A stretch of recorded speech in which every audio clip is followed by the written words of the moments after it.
ኦኬ ያው እኔ በዚህ በታክሲ ስራ ከቆየሁኝ አንድ 2 አመት ይሆነኛል። እንግዲህ ያው በሁለት አመት ውስጥ ያጋጠመኝ የህይወት ታሪክ እንግዲህ አንድ ሰው ነበረ።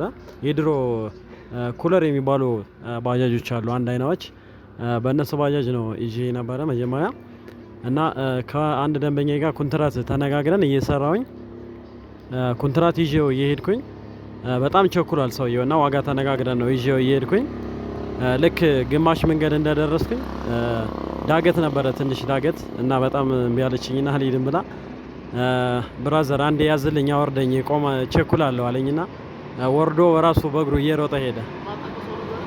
አዎ አላውቀውም። ታክሲዋ ነች። ታክሲዋ ትንሽ ደከም ያለች ስለነበረች በእሷ ነው እና ዳገቱን አልሄድም አለች። እሱ ደግሞ ሰውየው በጣም ቸኩሏል።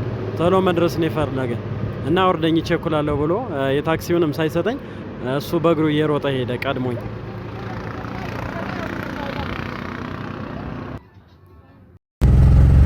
በዚህ ነው አይደል ምን ነው